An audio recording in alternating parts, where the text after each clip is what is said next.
Montgomery. Live from the state capitol in Montgomery, the inauguration of Governor George C. Wallace. Brought to you as a public service by Liberty National Life Insurance Company. Good friends for life. Now, here are Bob Howell and Bob Ingram. Good morning, I'm Bob Howell. We're at the historic state capitol in Montgomery, Alabama on Dexter Avenue.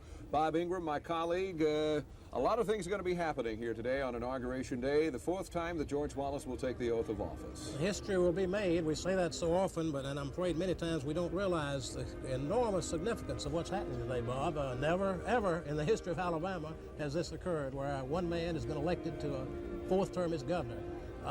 Without any doubt, future history books are going to devote page after page after page to this one event today. It's enormously significant. Now, you've covered a lot of inaugurations. We were talking about that this morning. That means I'm older than you. Go ahead, all right? Let's go back and talk about some of the inaugurations that stand out in your mind. Well, I suppose, and I'm sure there's some 30-ish age young ladies who will share this with me. I think the 1959 inauguration, for the pure, simple reason it was the coldest day in the history of mankind, and any number of high school majorettes were actually treated and hospitalized for frostbite and this sort of thing. This was John Patterson's inauguration. The George Wallace inauguration of '63 was rather cold, but today it's a beautiful day. A huge crowd is gathered here, and it's quite pleasant. Well, you know, this also is going to be an inauguration, Bob, that is going to be significant in the sense that George Wallace has said we're in economic hard times right now, so we're going to cut back. We're going to cut the frills. We're going to cut a lot of the pageantry out this time. I think he made an exceedingly wise decision in cutting back on this particular inauguration. For one, he's been here 3 times before, but certainly the economy, the expense of a parade would have just been enormous. The inaugural ball, the expense would have been enormous. I think he was applauded by everyone for having a very economy-minded inauguration today.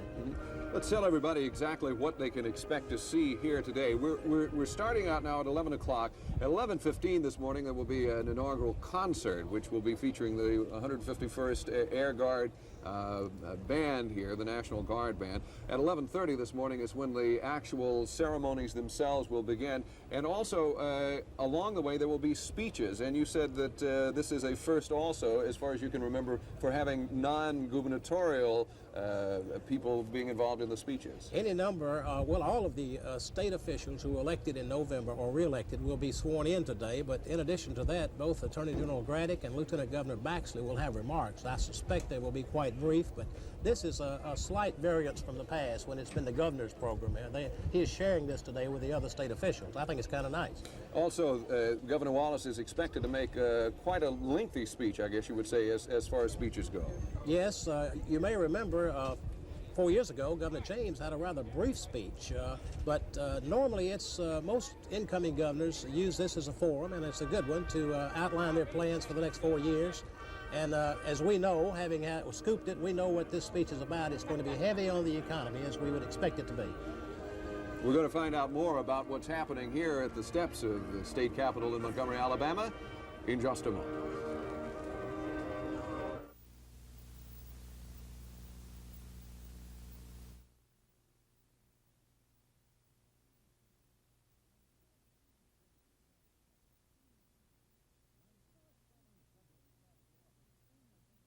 When First Southern Federal decided to offer stainless flatware to savers, we went through a lot of flatware to find some that met our high standards. But this flatware is precision crafted. It'll never need polishing, it's dishwasher safe, and you can get it free or at big savings when you make a qualified deposit to any First Southern savings account. Make a deposit, get fine stainless at First Southern Federal. We're your financial center. And we do a little flatware on the side. At Owens Optical, we recommend the finest Bausch & Lomb soft lens contacts. Look, life can be beautiful without contacts, but if you wear eyeglasses, you must know that there are times in life when contacts do come in handy. So if you're considering them, we recommend Bausch & Lomb soft lens contacts. Remember, your eyes are too important to trust to anyone less than a real professional. Owens Optical, helping you see the good things even better.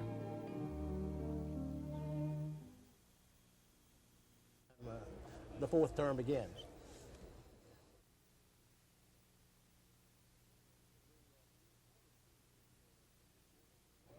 The order of things this morning, as far as what you will be seeing, we will start off with the invocation by Reverend Coy Barker of Montgomery. Also, the Star-Spangled Banner will then be performed, the Pledge of Allegiance, and then the administering of all of the different oaths of office will be following in that particular order.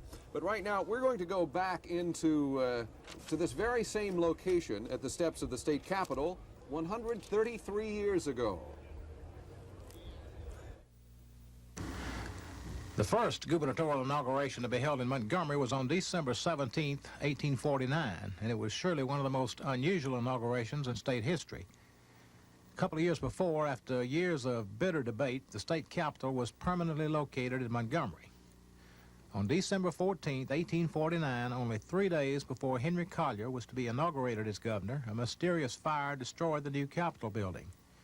Charges were made but never proved that the Capitol had been burned by a group of arsonists from Tuscaloosa who were still angry that their city had not been named the state capital. The inauguration of Collier proceeded on schedule, but it was held at the Court Street Methodist Church, which was located on the site of the present federal courthouse. And needless to say, Bob, a lot of things have changed in the last 133 years, except I guess you could say the atmosphere, what George Wallace has referred to on so many occasions as the special dignity of the Southern politician and of the people who participate in events like this. Yes, sir, and of course today we're going to see several new faces sworn into office. We had an unusually large number of incumbents reelected in 1982, but we're going to see several new faces. We might talk about those a minute. Certainly one of the youngest and the prettiest face will be that of the new state auditor, Jan Cook, a young lady who came out of nowhere in September and then in November was elected state auditor, succeeding Betty Frank, who could not seek a third term. Another new face will be the new agriculture commissioner. Again, he is well known. He's served in the state senate for 8 years from Madison County. But Senator McDonald will become Commissioner of Agriculture and Industry as McDonald today, replacing Macmillan Lane, who has held the office longer than anyone in history. I believe those are the two new faces. And of course, maybe the most significant of all is that for the first time in history, today on this podium, a black will be sworn into an elected state office. Justice Oscar Adams, who was appointed to the vacancy on the court by Governor Favre James 2 years ago, and then in a truly historic event was elected, the first in Alabama's history, a black to a state position. He will be administered the oath of office today also. Okay, a little later on in our program preceding the actual beginning of the inauguration, we're going to be telling you about some of the issues, and it's amazing, Bob, in looking back 20 years, that the issues really have not changed that much. They really haven't. We say the faces change, but in the case of the governor, that face hasn't changed. The Governor Wallace here for a fourth time, but having covered it a long time, as you know, and as you alluded to rather unkindly earlier, that I have been around a while, the issues are basically the same. It's education, and it's roads, and it's the economy, and it's how do we finance the various programs of state government. They've been here forever, and I suppose they always will be. Great. You know, there's one particular county in Alabama that can look back with pride on at least a half dozen of these inaugurations. Had there been an inaugural parade today, the first county in the order of march would have been Barber, the birthplace of Governor Wallace. Barber County has led so many inaugural parades that it's become old hat. For some inexplicable reason, this thinly populated, isolated county in southeast Alabama has produced more governors than any other county in the state. Barber can rightly claim the title of home of governors. Depending on how you count them, Barber has produced 5 or 6 governors. The 5 certain Barber County governors are John G. Shorter, William Dorsey Jukes, Chauncey Sparks, George Wallace, and Lurleen Wallace. Barber Countyans claim another, Braxton B. Comer, because he was born in Barber County. But he spent most of his life in Jefferson County, and the official directory of governors identifies Comer as being from Jefferson. A couple of the people that are directly involved in covering Capitol Hill for TV 12 on a daily basis are Chris Grimshaw and Dennis Latham. They're standing by directly in front of the podium. And gentlemen, a lot of things are changing for the next 4 years. Yes, Bob, definitely will not be the timber of the legislature it was 4 years ago when Favre James took office and decided not to become directly involved in the selection of committee chairmen. assistant presiding officers, the pro tems of the various houses. In the Senate, Bill Baxley, a longtime ally of Governor Wallace, did manage to squeeze out Governor Wallace's man for president pro tem of the Senate, John Teague of Childersburg, was elected by acclamation after Earl Goodwin withdrew. Otherwise, in the Senate, the committees which have not been announced yet, they will be as soon as the lieutenant governor takes over as presiding officer. This year, however, or this quadriennium, there's a small change. There'll be about 7 or 8 more committees than there were in the last 10 years, which ensures that at least most members of the House, most members of the Senate, rather, will have a committee chairmanship or a committee vice chairmanship. Chris has been covering the Senate. Chris, the House. There have been already the committee assignments have been announced there. What does it look like as far as the Wallace influence in the House? Well, in the House, Bob, there is a great deal of influence by the Wallace administration.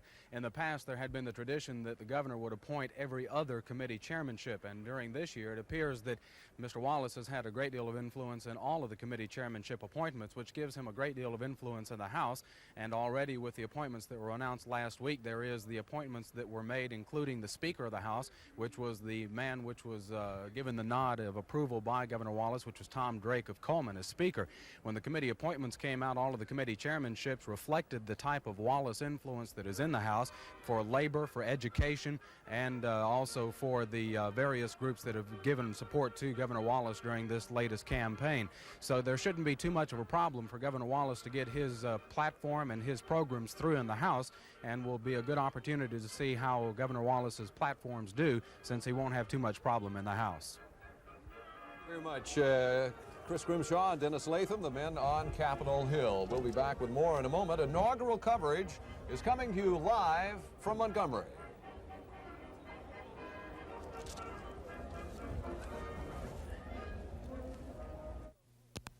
Courtesy Ford, Alabama's largest Ford dealer, announces a low 11.9% rate on all new 82 and 83 models. 11.9% on Escorts, EXPs, Mustangs, Fairmonts, LTDs, or light trucks. Courtesy Ford has Alabama's largest selection of new Fords, Alabama's biggest trade-in allowances, and now a low 11.9% rate from Ford or a local bank. Escort, EXP, Mustang, Fairmont, LTD, or light truck. Your best buy by far is Courtesy Ford, your Ford, BMW, Isuzu dealer. Jack Ingram is on your side. Get the message. And the message is loud and clear. An unbelievable 9.9% interest. That's right. You can purchase a new Datsun truck between now and November 30th and pay only 9.9% interest with financing up to 48 months. Come to Jack Ingram Motors. Get the message and get 9.9% interest on any new Datsun truck. Jack Ingram is on 9.9% financing has been extended through January 31st. Hurry in today to Jack Ingram Motors, Eastern Bypass.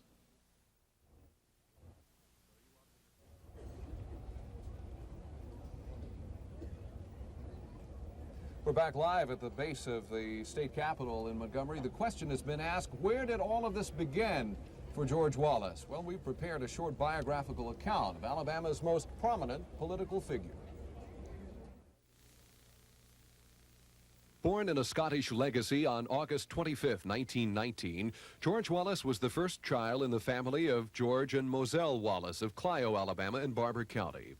Young George Wallace enrolled in school in September 1925 at Clio Elementary. It's told that as a small boy, he climbed the water tank at Clio just to see what it was like. In his early teens, he was seen going door to door, campaigning for Fred Gibson, who was running for Secretary of State. As a high school freshman, he quarterbacked the football team, weighing in at a solid 98 pounds. About this time, he became interested in boxing and went on to win the Alabama Bantamweight Boxing Championships in 1936 and again in 1937.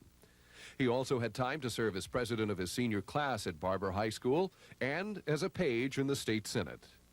After graduation from high school, it was off to the University of Alabama in 1937, where he captained the freshman baseball team, was a member of the university boxing team, and was elected president of the freshman class. He graduated from law school in 1942, but settled for his first job driving a truck for the State Highway Department in Tuscaloosa for 30 cents an hour. It was during this time that he met a 16-year-old girl named Lurleen Burns. She was working in a dime store after graduation from high school and completing a business course. They married in May of 1943, 7 months after George had enlisted as a cadet in the Army Air Corps. Later, he served as a flight engineer on a B-29 called the Sentimental Journey, operating out of the Mariana Islands. After the war, Governor Chauncey Sparks helped George Wallace get a $175 a month job as an assistant attorney general. A year later, he took a 3-month leave of absence to run for the state legislature from Barber County. He won, defeating 2 opponents. He served his first term, leaving the House in 1952 after being elected circuit judge in Barber County. He made his first statewide race in 1958, losing to John Patterson in the governor's race. After a stormy career on the circuit bench in Barber County, George Wallace ran for governor again in 1962, leading Ryan DeGraffenreid in the primary by 46,000 votes. Here's a sample of the rhetoric in that campaign 20 years ago. I shall work to bring new industry into Alabama during my administration. I want to see a new plant in every city and town in this state within the next 4 years. And I shall travel all over the nation hunting industry that's coming south and telling them of the wonderful opportunities for industrial development within our state in order that the peoples of Alabama might find employment here in Alabama. You can't solve your problem by having leadership that's rabble-rousing and loud-mouthed, and you know it just as well as I'm standing here this afternoon, and you better not fall down the primrose path, because, my friends, if you do, the dome of the capital of Alabama is going to tumble right down on top of your head just like it has everywhere else that approach has been followed. After winning the governor's race in 1962, there have been a number of turning points in the political career of George Wallace. Highlights of his early years in office include the establishment of the junior college and technical school system, free textbooks, industrial recruitment and job training programs. Then there was the election of Governor Lurleen Wallace in 1966 and her tragic death in 1968. George Wallace's close call in the 1970 election with Albert Brewer, the lieutenant governor who had succeeded the late Governor Lurleen Wallace. Wallace trailed Brewer in the primary, but came back after an incredibly bitter 3-week runoff campaign to win election by 30,000 votes. Then came the near-fatal assassination attempt in Laurel, Maryland in 1972, which left Wallace paralyzed but far from out of the political mainstream of the nation and Alabama. There were presidential races in 1964, 68, 72, and briefly in 1976. George Wallace made a significant impact on the national political structure by making both parties aware of the wide base of support for conservative choices on a variety of political, social, and economic issues. George Wallace was re-elected governor in 1974, could not succeed himself in 1978, the year of the new beginning. But in 1982, George Wallace came back strong, defeating a host of fellow Democrats and a strong bid from a Republican challenger to be here today, taking the oath of office for a 4th time. But what about the man who's leaving office? Reporters Dennis Latham and Chris Grimshaw spent a morning with Fob James, who talked about some of his accomplishments and shortcomings.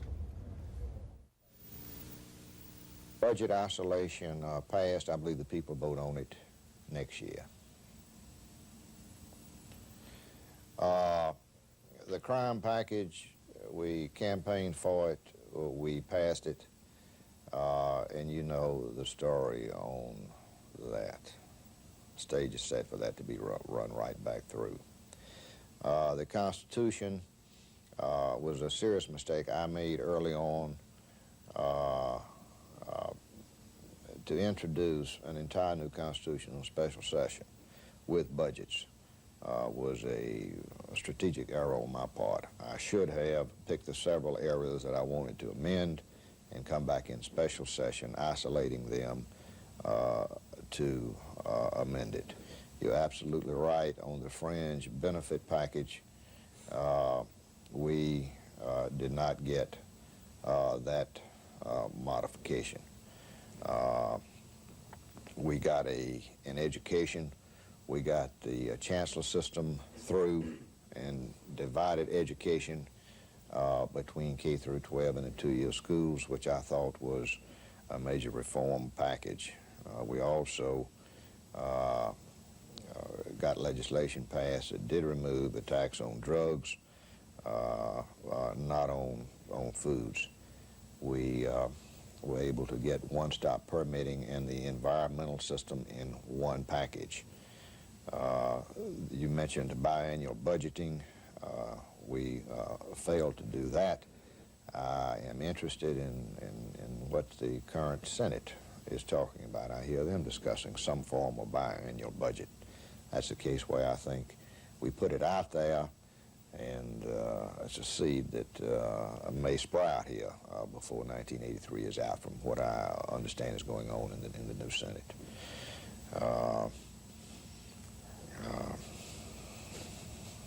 Won some and lost some. The one part of all gubernatorial inaugurations is the Bible, on which the governor takes his oath. The Bible being used in today's inauguration has been used at every gubernatorial inauguration since 1852, save one. It is commonly referred to as the Jefferson Davis Bible, since he used it when he took the oath of office as President of the Confederacy. However, a more correct title, historically speaking, would be the State Bible. The Bible was purchased in 1852 for John Winston's inauguration. The leather-bound Bible cost $10 and was bought from a Montgomery book dealer named George Montague.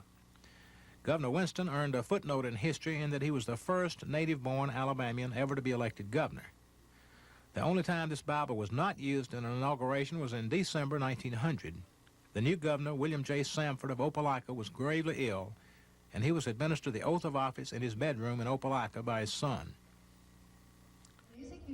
Bob, the Bible that we've been talking about traditionally is open to a particular passage of Scripture. Yes, it's normal. If it is open, it will be open to Isaiah 9:6, which is a very well-known messianic prophecy. For unto us a child is born, unto us a son is given, and the government shall be upon his shoulder. That's the key phrase. And if the Bible is open today, and I'm not sure it will be, it will very likely be open to that particular verse, Isaiah 9:6. So now the Bible is a part of the State Archives and History building yes, also. Yes, it has been kept there since 1852, as we said a moment ago. It was bought for Governor Winston, who incidentally was the first native-born Alabamian to be elected governor. And it's been used in every inauguration, save one that we mentioned earlier, in all the inaugurations. It's quite a historic document. Now, the actual beginning of the ceremonies, the preamble, I guess you could say, are underway. We alluded a few minutes ago to the fact that things really haven't changed that much. Well, as you can tell, that is exactly the case today. When it comes to the issues of state government, things have not changed a lot since George Wallace campaigned back in 1962, and here's what we mean. Education will be the primary function of government in the Wallace administration. The children of Alabama are entitled to as good an educational background as a child of any state. And those who work in education, whether they be school teachers, bus drivers, or other school employees, are entitled to live as good as those in other states. Yes, I will take whatever action is necessary to solve this problem that we find our school system faced with. Education will be the primary function of state government in the next 4 years. I shall work to bring new industry into Alabama during my administration. I want to see a new plant in every city and town in this state within the next 4 years. And I shall travel all over the nation hunting industry that's coming south and telling them of the wonderful opportunities for industrial development within our state in order that the peoples of Alabama might find employment here in Alabama. We shall pay the old people of Alabama $100 per month during the Wallace administration. We can do this, and we should do it, by applying half of the 20 to 25 millions of dollars that I know can be saved by economical government for the old age pension program. We should look after the old people of this state in the sunset years of their lives. They should have a living and not a bare existence. I am for reapportionment of the legislature of the state, and if reapportionment of the legislature has not been accomplished by the time I am inaugurated governor, I shall work toward that end. Reapportionment should be brought about in order to provide additional representation to the larger counties in Alabama, while at the same time protecting the smaller. Yes, I will work for reapportionment of the legislature of the state, for I am for reapportionment, and it should and must come about.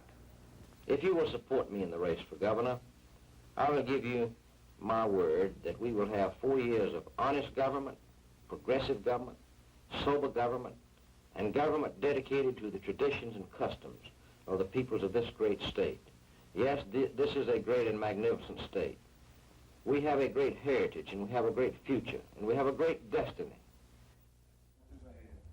We ask, Lord, that you presence and We're in the middle of the invocation now with the Reverend Coy Barker of Montgomery. this great state of Alabama. We ask all of these favors in the mighty, wonderful name of Jesus Christ. Amen. Thank you. We feel so blessed to be Alabamians, and we feel privileged to be Americans. We are thankful to be part of the United States of America, over which our star-spangled banner flies. We will now be led in our national anthem by the 151st Army Band, and you're invited to sing out.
Our loyalty to our state brings us here today, and we reaffirm our loyalty to our country as we are led in the Pledge of Allegiance by the Reverend Robert L. Hope.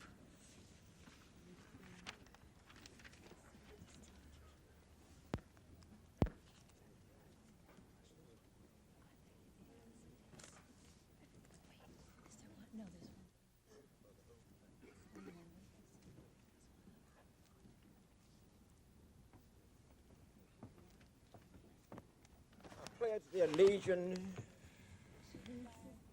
of the flag of the United States of America and the republic for which it stands, one nation under God, indivisible, and with its square, and for and justice for all.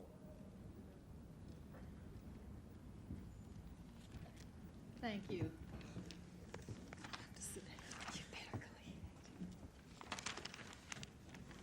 Please be seated. Now, this inaugural ceremony is for the formal induction of all our elected state officers, and we will now have the oath of office for the Honorable C.C. Torbert, Jr., Chief Justice of the Alabama Supreme Court, administered by the Honorable Pelham Merrill, Associate Justice of the Alabama Supreme Court, retired.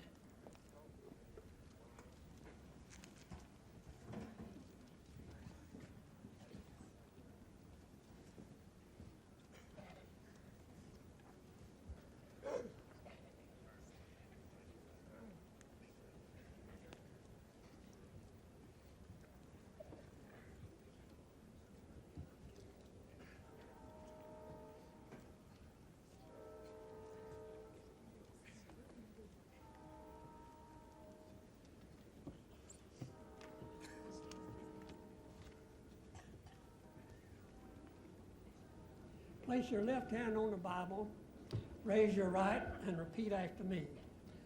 I, Clement Clay Torbert, Jr., solemnly swear. I, Clement Clay Torbert, Jr., solemnly swear. That I will support the Constitution of the United States. That I will support the Constitution of the United States. And the Constitution of the State of Alabama. And the Constitution of the State of Alabama. So long as I continue a citizen thereof. So long as I continue a citizen thereof. And that I will faithfully and honestly. And that I will faithfully and honestly. Discharge the duties of the office. Discharge the duties of the office. Upon which I am about to enter. Upon which I am about to enter. To the best of my ability. To the best of my ability. So help me God. So help me God. Congratulations. Thank you.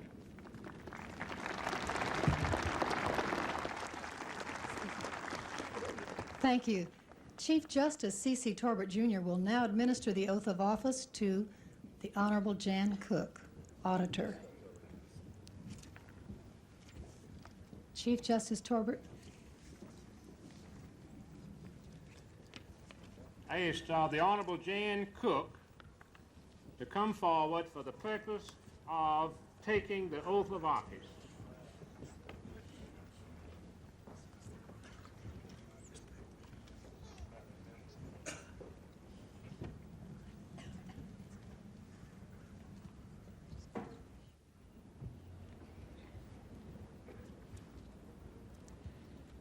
And I believe that she brings her grandparents to witness this event by holding the Bible. And I'll ask you, Jan, to place your left hand upon the Bible and the right hand pointed towards heaven and repeat after me your oath of office.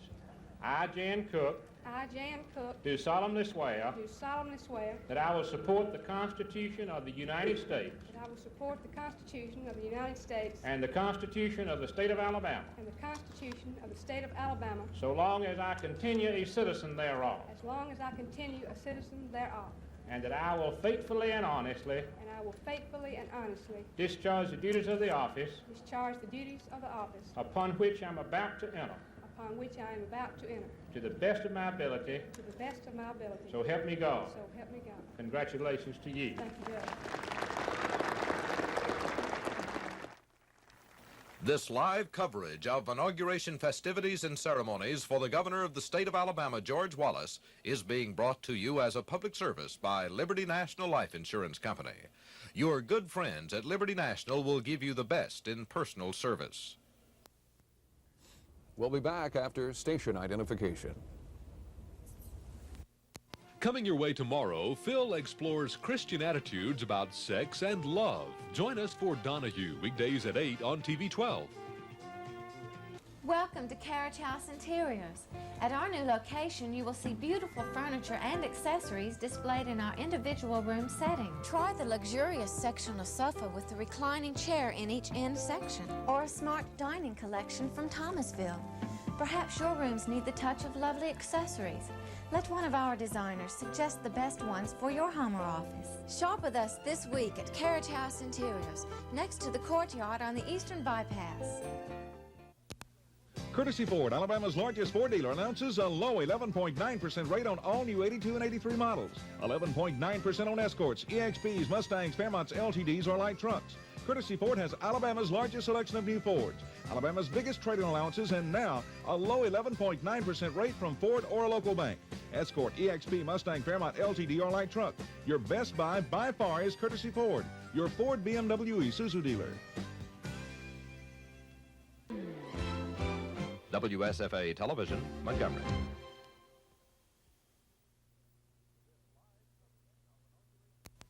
This live coverage of inauguration festivities and ceremonies for the governor of the state of Alabama, George Wallace, is being brought to you as a public service by Liberty National Life Insurance Company. Good friends still do business face-to-face. That's Liberty National. Hello, and welcome to the Governor Wallace inauguration. I'm John Samford, President of Liberty National Life Insurance Company. Liberty National is pleased to bring you live coverage of the inauguration of Alabama's 54th Governor, George C. Wallace. The inauguration of a governor is an historic event for the people of our state. Today's event will affect the lives of every citizen of Alabama. For that reason, Liberty National has sponsored televised coverage of the inauguration since 1963. Like you, Liberty National is dedicated to Alabama's progress.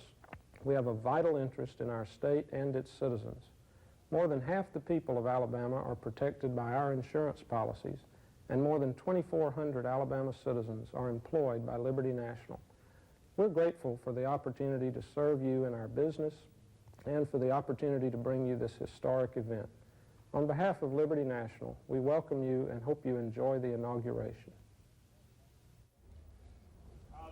Welcome back to Montgomery, Alabama, live at the base of the state capitol, the inauguration of George C. Wallace. We're in the midst of the swearing-in ceremonies for the constitutional officers for the state of Alabama. Let's go back to the podium and Chief Justice Bo Torres. If you place your left hand upon the Bible and your right hand upwards to the heaven and repeat after me, I, Hugh Maddox, do solemnly swear that I will support the Constitution of the United States that I will support the Constitution of the United States and the Constitution of the State of Alabama, and the Constitution of the State of Alabama, so long as I continue a citizen thereof, so long as I continue a citizen thereof, and that I shall faithfully and honestly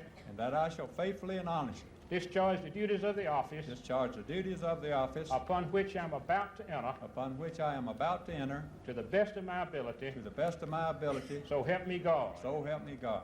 Congratulations to you.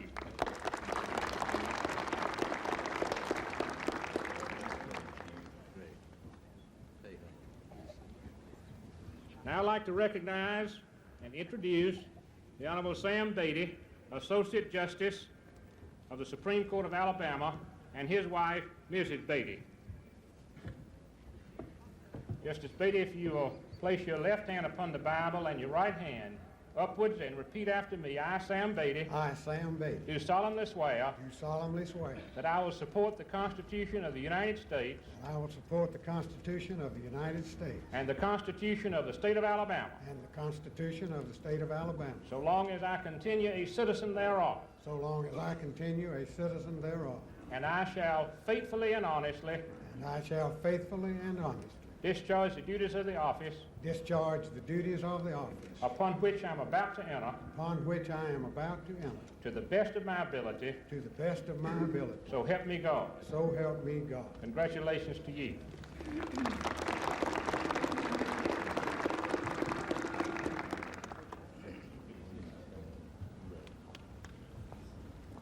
May I introduce to you the Honorable Oscar W. Adams, Associate Justice of the Supreme Court of Alabama, for the purpose of taking his oath of office, accompanied by his daughter Gail, who will hold the Bible.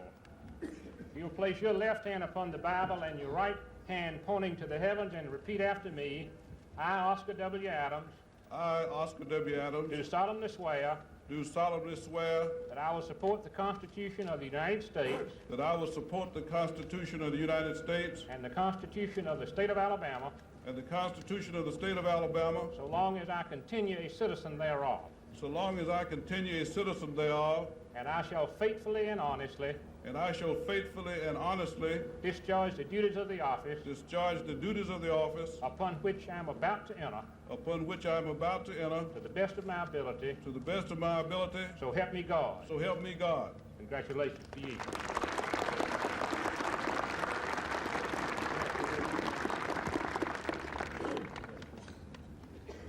May I now present to you the Honorable Jim Folsom, Jr., who is to take his oath of office as Commissioner of the Public Service Commission, and his lovely wife. And his mother.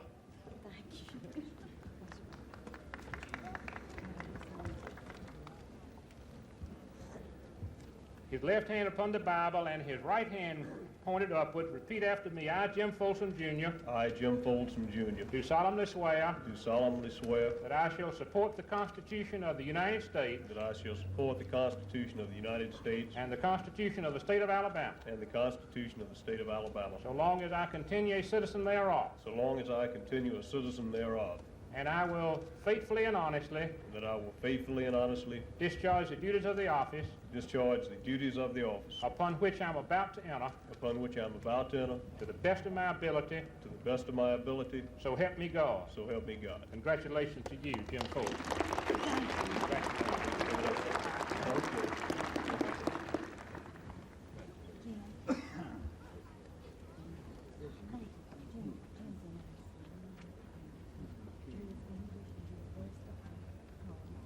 Now may I present the Honorable Lynn Greer, also a Commissioner, Public Safety Commission, and his wife, for the purpose of taking the oath of office.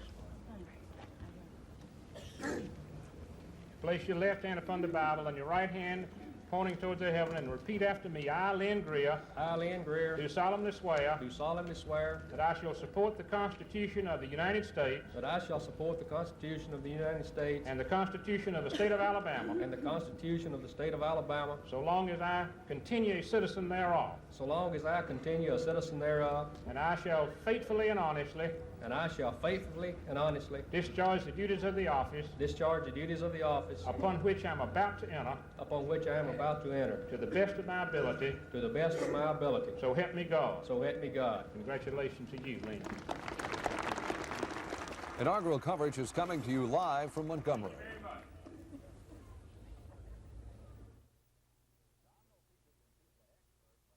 Now, I'm no pea-picking pizza expert, but I know a great pizza crust expert, Martha White. Martha White pizza crust mix is as easy as it is delicious. You don't have to let it rise for 20 minutes like some others. In just 5 minutes, you can press out the dough and load on the goodies, your favorite toppings and Martha White's perfect golden brown crust. No frozen pizza can touch it, but your family will. Martha White pizza crust mix. Mamma mia, it's good. Right now at Capitol Furniture Warehouse, our special feature is your choice of 2 living room groups in an assortment of beautiful fabrics. Purchase the sofa for $3.99 and we'll give you the matching chair free. That's the sofa and chair for the low price of the sofa alone, just $3.99. Pay cash and get an extra 10% off our everyday low warehouse prices. We can make this special free offer because we buy furniture as your Alabama Regional Furniture Warehouse, where 90 days is same as cash. Capitol Furniture, McGee Road, South Boulevard, and Troy Highway intersection.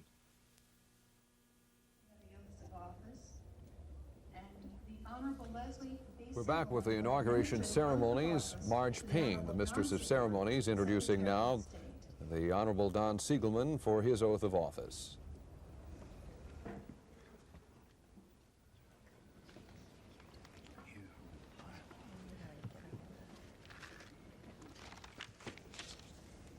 I have my wife, Lori, with me today, who's going to hold the Bible for me. Governor, I'm pleased to be with you and your family to share in your joy. 4 years ago, my father administered this same oath as I entered my first term as a public official. Having my father administer the oath impresses upon me in a very personal way my responsibility to do the very best job I can, as well as to work as hard as I can. Apparently, Governor, my father also enjoys administering the oath. He told me a few minutes ago that if I'd give him just one more chance, he thought he might have the oath of office memorized. So, Dad? Don, will you please place your left hand on the Bible that Lori holds? Raise your right hand to heaven and repeat after me, please. I, Don Siegelman, do solemnly swear that I will support the Constitution of the United States and the Constitution of the State of Alabama as long as I continue to be a citizen thereof. And that I will faithfully and honestly discharge the duties of the office of Secretary of State to the best of my ability. So help me God. Congratulations, Don, and good luck.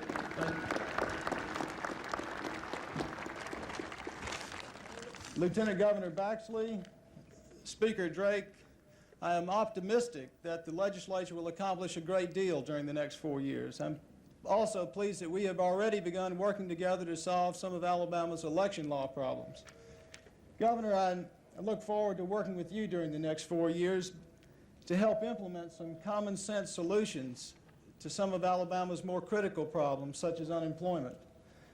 I look forward to working with you, Governor, because I feel that we share a basic philosophy, and that is that people have a right to participate in all phases of their government, from everything from registering to vote to running for office to such fundamentally important tasks as rewriting the state's constitution. My congratulations go to each new office holder and your families, and my sincere appreciation to all of those who made my re-election possible. Thank you very much.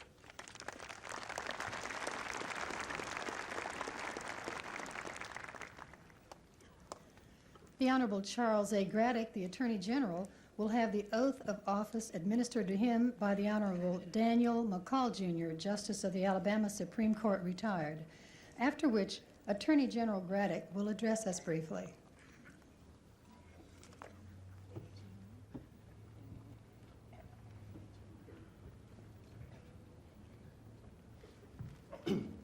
Please repeat the oath of office.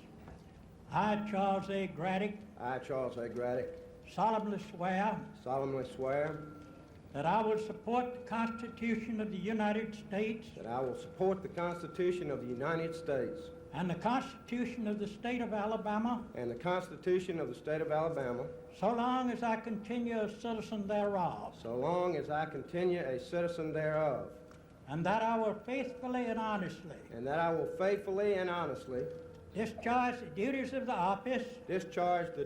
the office upon which I am about to enter to the best of my ability. So help me God. So help me God. Congratulations. Thank you, appreciate it.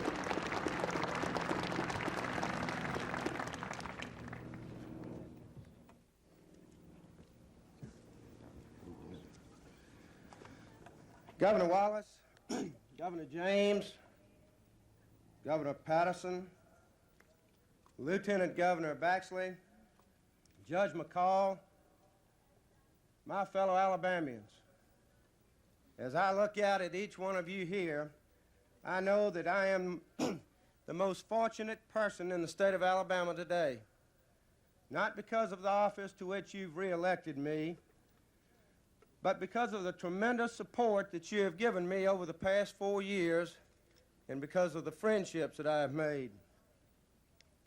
I'm deeply honored to be returned to the office of Attorney General. I can assure you that there's no greater privilege for my wife, Corinne, and our 3 children and myself than the opportunity for public service which you have given us. The past 4 years have held great challenges for the people of Alabama. Together, we have worked hard, very hard, for laws, stronger laws against crime, and to give our law enforcement personnel the best tools we can provide. I'm extremely proud of the accomplishments we made in the office. I'm proud to say that the Attorney General's office has been a moving force behind the much change in Alabama over the past 4 years, and therefore much progress has been made. We have fought hard to uphold the constitutional rights of law-abiding citizens, to imprison criminals and keep those criminals locked away for their punishment and for our safety. I'm also very proud that this state now has a consumer protection law, which I believe has enriched the quality of life of every Alabamian. Likewise, I honestly feel that our prosecution of corrupt public officials has resulted in a cleaner government. Another source of great satisfaction to me was the blocking of a mass release of a bunch of dangerous criminals back onto our streets in Alabama by the federal courts. We have protected our state's precious and beautiful waterways from pollution.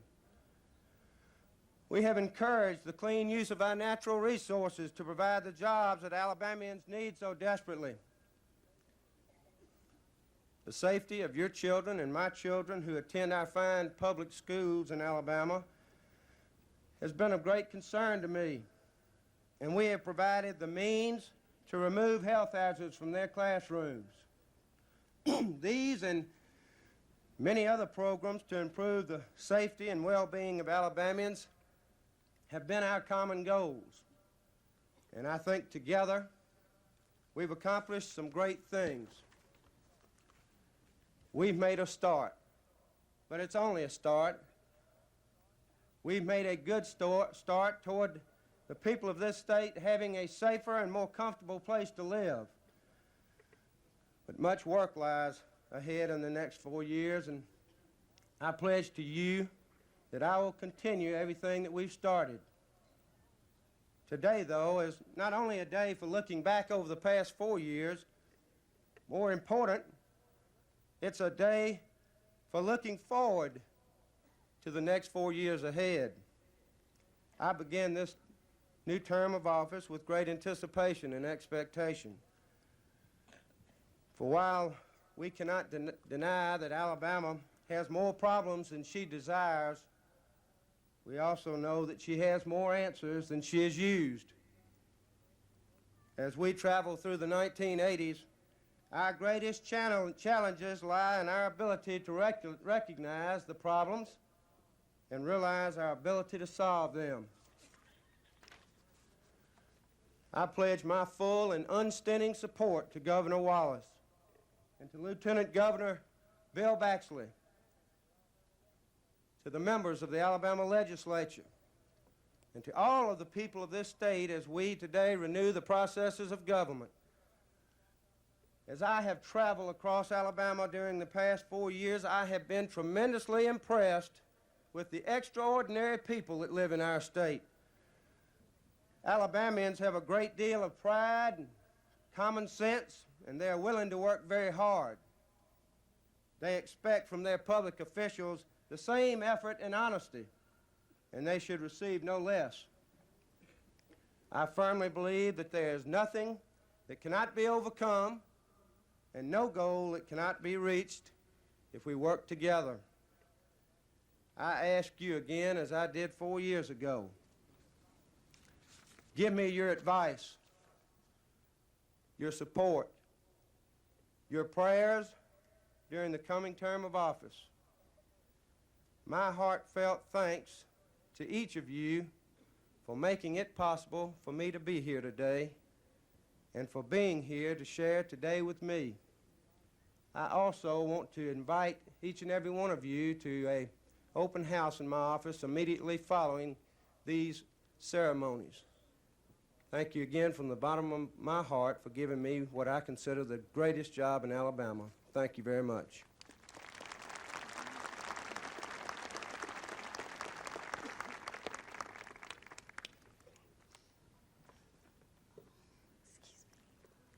Next, we'll have the Honorable William J. Baxley, Lieutenant Governor. We'll have the oath of office administered by the Honorable L.S. Moore, Circuit Judge retired. After the administration, it seems like one at times. Let's try that again, want to? The Honorable William J. Baxley, Lieutenant Governor, will have the oath of office administered by the Honorable L.S. Moore, Circuit Judge retired. After the administration of the oath of office, Lieutenant Governor Baxley will address us briefly. Gentlemen.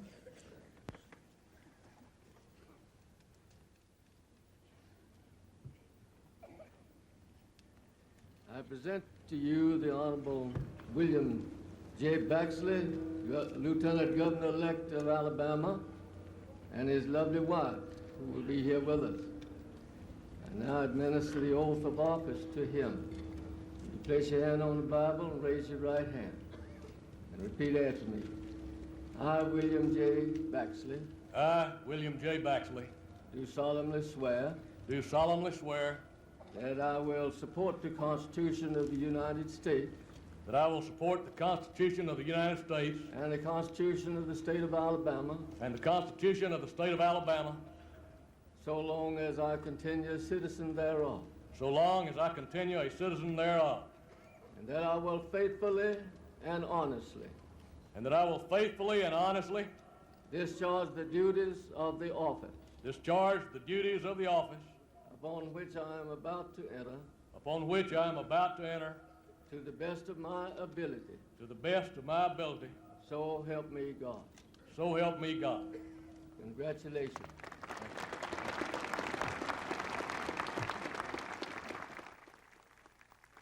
Thank you, Judge Moore, Governor Wallace and Governor James, and all the other office holders and guests and friends.